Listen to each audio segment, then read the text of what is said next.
네, 오늘은 저는 Permission to Worship이라는 제목으로 연음 예배 하나님의 말씀 선포하도록 하겠습니다. 계속해서 우리 줌을 통해서 많은 청년들이 함께 예배하니까 너무나도 힘이 납니다. 이 주제를 통해서 하나님께서 우리에게 큰 은혜를 부어주실 줄 믿습니다. 제가 이 주제를 정하게 된 이유가 있어요. 예배가 많이 무너져 있는 이 시대 속에서 뭔가 우리가 다시 한번 깨닫게 되기를 소망하는 거예요. 원수의 핍박과 세상의 조롱과 어두움 가운데에서도 우리가 다시 한번 마음을 잡기를 원했어요. 영적으로 하나 되는 시간, 우리 공동체의 마음이 단결되는 시간을 우리가 한번 가졌으면 좋겠다라는 마음이 생겼습니다.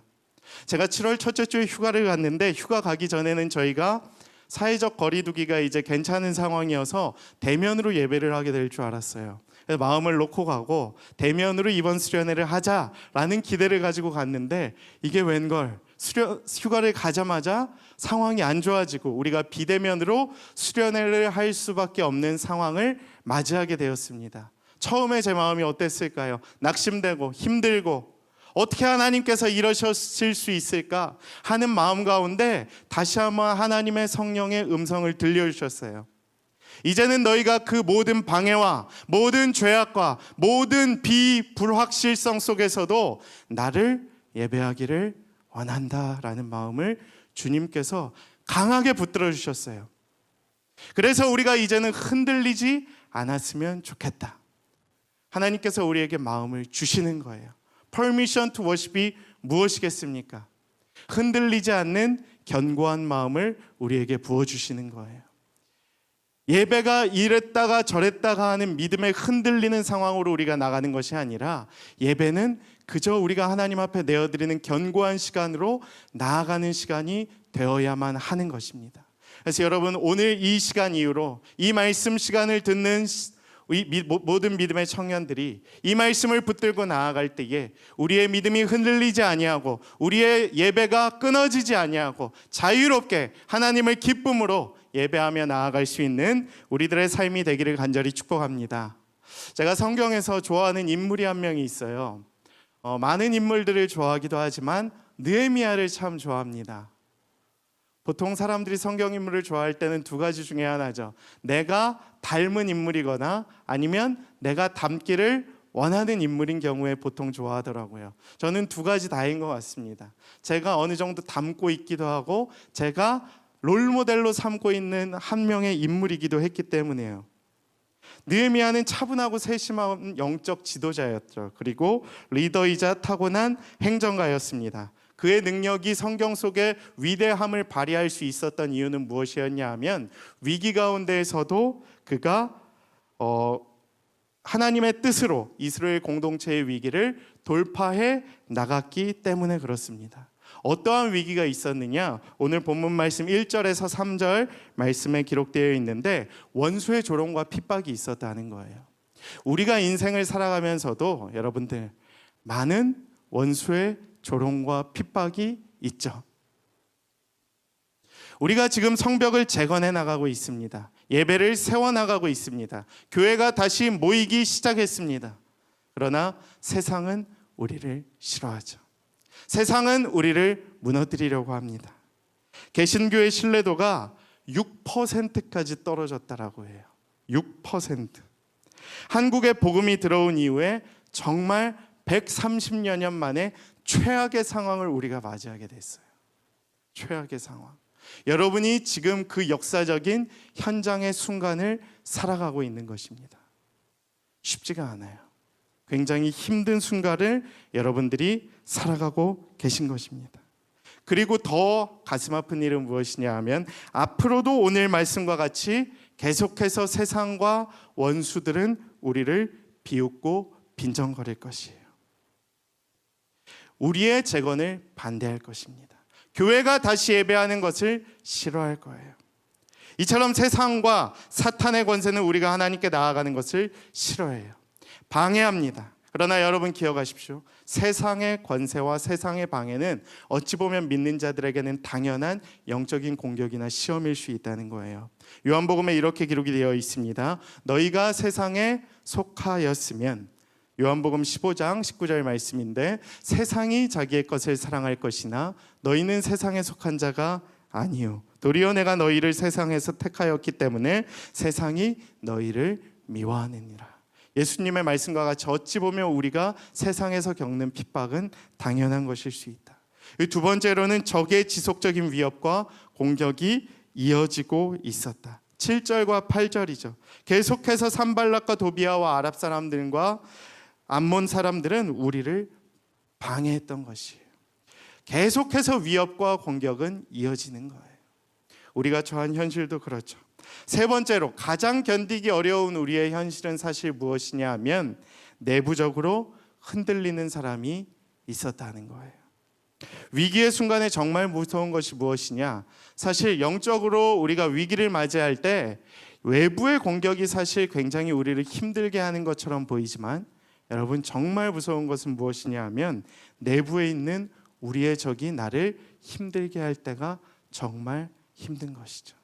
내가 시험을 준비할 때 사실 세상 사람들의 이야기들, 남의 이야기들은 사실 별로 신경이 안 쓰이죠. 그러나 내 주위에 있는 사람들의 핍박, 나의 가족들의 조롱, 그 정도 성적 가지고 무엇을 할 수 있겠어라고 비웃을 때 얼마나 가슴이 아픈지 몰라요. 우리는 청년부의 위기 가운데에서도 사실 세상의 조롱과 세상의 핍박은 별로 무섭지 않죠. 그러나 정말 무서운 것은 무엇이냐 하면 우리 가운데 있는 분열과 우리 가운데 있는 서로 간의 조롱은 우리의 마음을 아프게 한다는 것입니다. 10절에 이렇게 기록이 되어 있습니다. 표준 세번역으로 제가 봉독해 드립니다. 그런데 유다 사람들 사이에서 이런 노래가 퍼지고 있었다. 흙더미는 아직도 산더미 같은데 짊어지고 나르다 힘이 다 빠졌으니 우리 힘으로는 이 성벽을 다 쌓을 수 없을 것이다. 이것은 무엇을 의미하냐 하면 영적인 공격이 계속 지속돼요. 코로나가 지금 1년 반이 되죠. 정말 위기가 무엇인 것 같습니까? 코로나라고 생각하십니까? 아닙니다. 우리 가운데 있는 내부의 적들, 우리 가운데 있는 내 안의 죄성들, 나에게 공격하고 있는 영적인 공격들이 정말 무서운 것이에요. 세상의 핍박과 조롱도 무서워요. 정부의 방침도 때로는 우리를 압박할 때가 있어요. 그것이 불만일 수 있죠. 그러나 정말 이 시기에 우리가 이 시점에서 다시 되돌아봐야 할 것이 있다면 내 가운데 있는 죄성, 우리 가운데 있는 연약함들, 우리 공동체 가운데 있는 약점들을 다시 되돌아봐야 한다라는 것입니다. 우리가 정말 퍼미션 투 워십 하기를 원하십니까? 죄를 떨쳐내야 됩니다.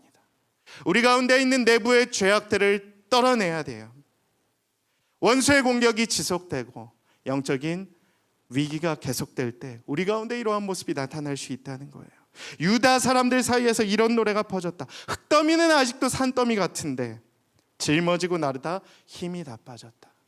여러분들 가운데도 혹시 그런 분들이 있지 않습니까? 무슨 수련회냐고, 힘들어 죽겠는데 아직도 코로나의 위기는 지속되고 노래가 퍼지고 위기는 지속되고 있는데 산더미 같은데 힘이 다 빠졌는데 우리 힘으로는 다시 일으킬 수 없을 것이다.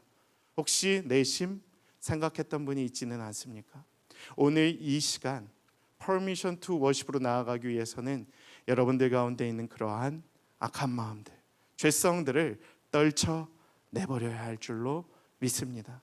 오늘 이 시간이 그러한 시간들이 되기를 원합니다. 이 세 가지의 위기가 지금 우리의 삶과 공동체와 나의 개인의 삶 가운데 위기로 닥쳤던 것이에요. 원수의 조롱과 핍박이 있어요. 적군의 지속적인 위협과 공격들이, 협박이, 이제는 정말 우리를 공격해서 사륙할 것만 같은 위협이 있다는 것이에요. 내부적으로 흔들리고 있습니다. 서로 비방을 해요. 코로나 우울이라고 들어보셨어요? 코로나 블루가 원래 정신건강의학적으로는 코로나 우울이거든요. 코로나 우울에 시달리기 시작하면 첫 번째 드러나는 현상이 타겟을 선정한다는 거예요. 나의 모든 답답함, 위기, 어려움들을 누군가에게 책임을 돌림으로 그 위기를 이겨나가려고 하는 거예요. 그러니까 내가 답답하니까 누군가를 욕을 하는 거예요. 여러분, 요즘 시대에 왜 사회 기사면에 이렇게 굉장히 악플이 많고 이렇게 안 좋은 기사가 많은지 아시겠습니까? 그런 이유 때문에 더 그런 거예요. 열받는 거예요. 저도 가끔 사회면의 기사를 보면 열이 받아요. 내가 답답하니까, 힘드니까. 근데 이것을 우리가 조심해야 된다라는 거예요. 누군가에게 책임을 돌리기 전에 나에게 있는 이러한 답답한 코로나19를 벗어나기 위해서 공동체의 누군가를 공격하기 이전에 내가 먼저 나의 죄성을 돌아보고, 정말 내가 하나님께 예배하는데 정말 코로나 때문에 안 하는 것이었나, 나의 죄성과 나의 연약함과 나의 게으름 때문에 안 하는 것이었나, 내 스스로를 돌아볼 수 있는 귀한 시간들이 되기를 소망합니다. 그래서 느헤미야가 보여줬던 공동체의 위기 돌파 전략이 있어요. 저는 그래서 느헤미야를 좋아해요. 느헤미야가 지도자로서 공동체가 하나 돼서 위기를 돌파할 수 있는 전략을 보여줬습니다. 오늘 그 말씀을 우리가 계속해서 살펴보기를 원합니다. 첫 번째 메시지는 무엇이냐? 느헤미야의 첫 번째 공동체 위기 돌파 전략은 먼저 하나님께 기도하는 것이었습니다. 여러분, 이 시간 함께 그 줌 채팅방에 좀 쳐주시겠어요? 먼저 하나님께 기도합시다 라고 쳐주시면 좋겠습니다. 채팅방에 먼저 하나님께 기도합시다. 예, 담비가 제일 먼저 쳤습니다. 성이 좋습니다. 예, 기도는 신앙의 기본이에요. 기도는 호흡입니다. 기도는 생명이에요. 누구와도 기도해야 하는 것은 아주 잘 알아요. 그러나 여러분, 생각보다 우리는 기도를 쉽게 하지 못해요. 위기가 맞닥뜨리면 인간적으로 인간의 본성과 생각과 방법과 전략을 찾는 경향들이 있죠. 그러나 느헤미야는 위기가 있을 때마다 하나님께 먼저 기도했어요. 느헤미야 2장 1절부터 내용을 살펴봐도 위기가 닥치면 먼저 기도했어요. 기도할 그 상황이 안 되면 묵념이라도 하면서 하나님께 눈을 감고 기도했어요. 저는 우리가 이걸 닮아가기를 소망합니다.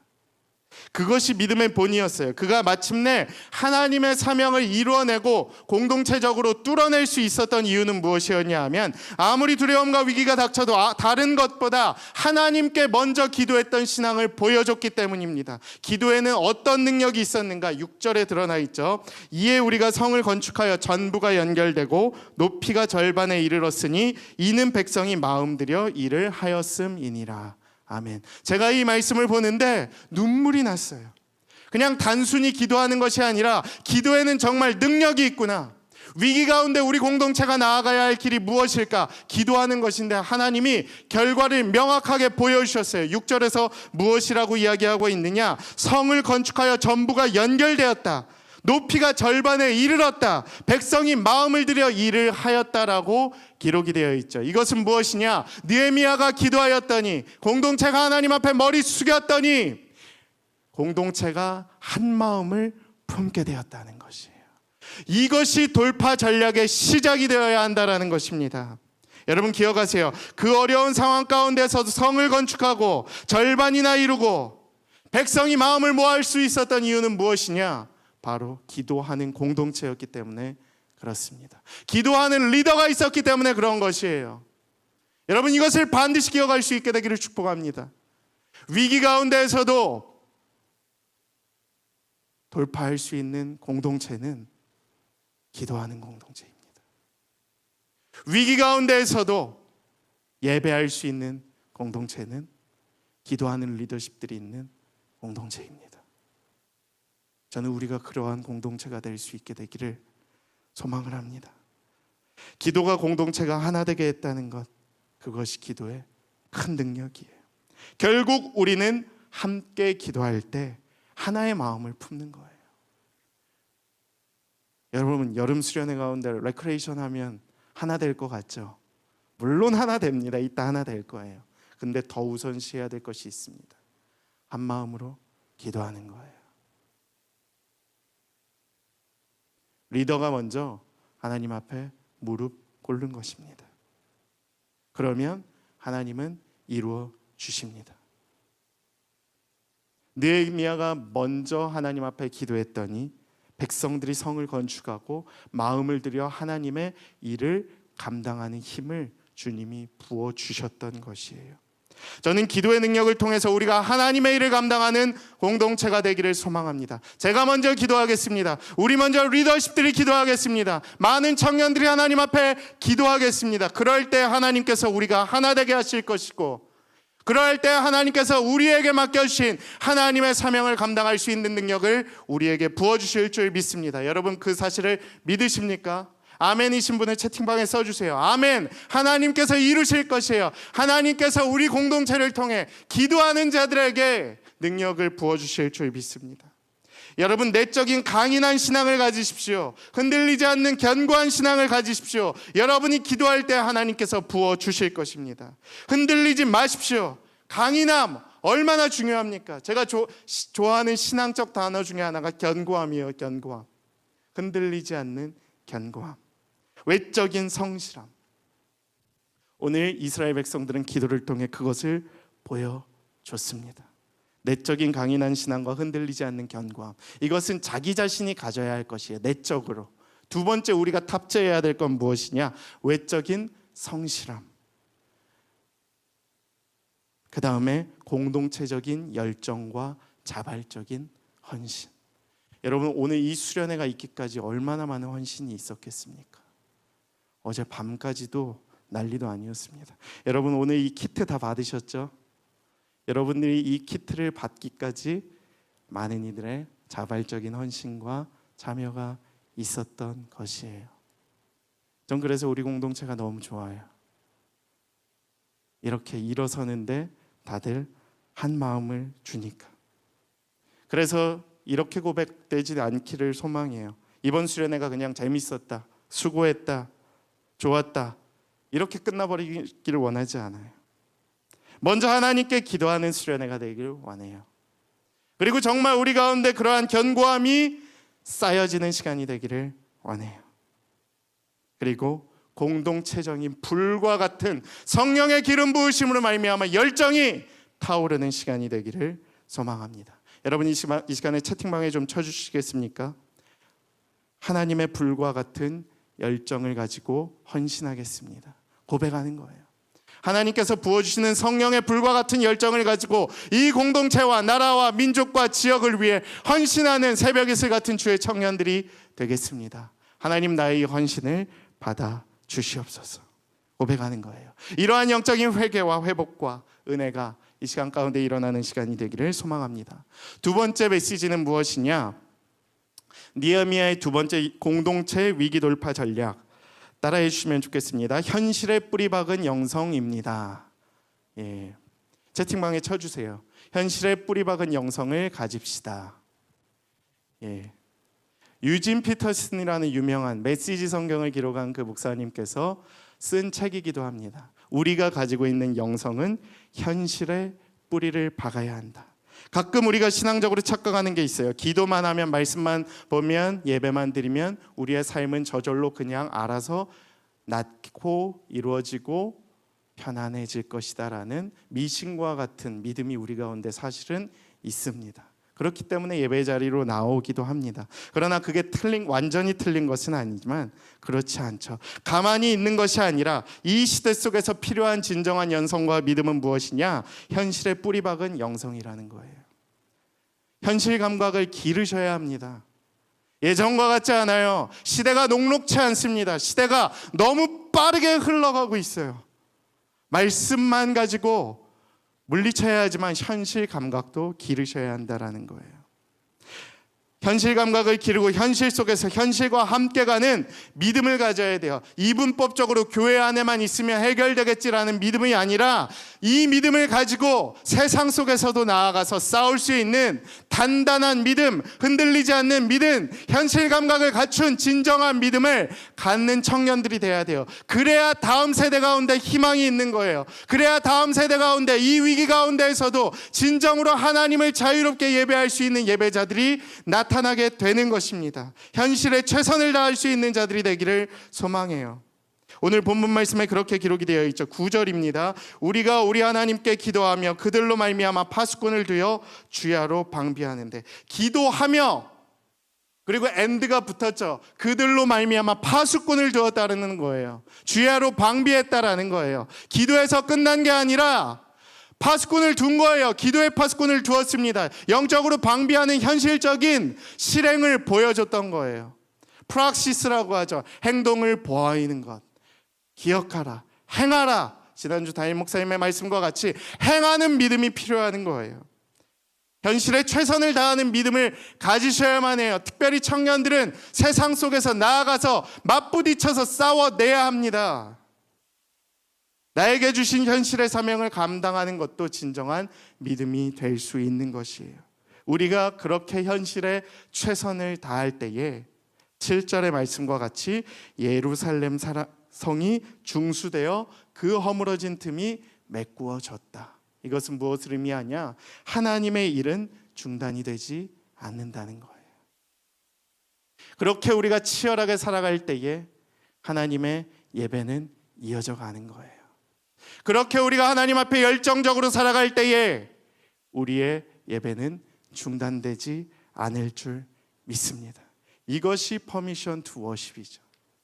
여러분, 그렇게 예배할 수 있게 되기를 축복합니다. 끊어지지 않는 현실의 뿌리 박은 영성, 그것을 우리가 가질 때에 하나님의 일이 중단되지 않을 줄 믿습니다. 하나님께서 맡겨주신 사명이 이어지게 될 줄로 믿습니다. 로마서 12장 1절에서 2절 말씀에 이렇게 기록이 되어 있죠. 너희 몸을 하나님께서 기뻐하시는 거룩한 산제물로 드리라. 이것이 너희가 드릴 영적 예배니라. 이 시대에 필요한 예배, 우리가 정말 자유롭게 드려야 할 예배가 이거예요. 일상 속에서의 예배, 하나님이 기뻐하시는 거룩한 산제물로 우리의 인생을 바치는 예배, 그리고 우리의 거룩한 사명을 현실 속에서도 감당하며 나아가는 예배, 그것이 진정한 자유로운 예배가 아닐까요? 저는 여러분이 수련회 때만 결단하고 끝나는 믿음으로 끝나는 것이 아니라 이 수련의 이유 가운데도 일상 속에 돌아갔을 때에 하나님, 내가 그 믿음을 붙잡고 세상 가운데서도 살아가겠습니다. 그 믿음을 보이겠습니다. 주님, 싸우겠습니다. 결단하겠습니다. 나를 도와주시옵소서. 나에게 능력 부어주시는 하나님의 은혜를 붙잡고 나아가는 믿음의 청년들이 되기를 소망합니다. 마지막 메시지는 무엇이냐? 크신 하나님을 두려워할 줄 아는 믿음을 가집시다. 함께 채팅방에 좀 쳐주시면 좋겠습니다. 크신 하나님을 두려워할 줄 아는 믿음을 가집시다. 네, 크신 하나님을 두려워할 줄 아는 믿음이 필요해요. 여러분, 세상이 두렵죠? 세상 두렵습니다. 정말 두려워요. 정말 우리가 가끔 죽음을 생각해야만 하는 순간들이 있잖아요. 마음이 우울하고 낙심되고 힘들 때. 세상이 강하기 때문에 그래요. 사탄의 유혹이 세기 때문에 그렇습니다. 그러나 하나님께서는 우리에게 이야기하십니다. 14절에 이렇게 기록이 되어 있습니다. 그들을 두려워하지 말고 지극히 크고 두려우신 주를 기억하라. 저는 우리가 이것을 기억하기를 원해요. 우리가 누구를 두려워할지를 알아야 돼요. 그래야 믿음이 생기고, 그래야 싸울 수 있는 힘이 생깁니다. 여러분, 싸움을 잘하기 위해서는 사탄과의 영적인 세계에서 이 싸움에서 이기기 위해서는 이걸 잘해야 돼요. 첫 번째, 정신무장, 멘탈 관리를 해야 되거든요. 내가 누구를 두려워하는지를 파악해야 돼요. 내가 정말 누구를 두려워해야 할지를 기억해야 해요.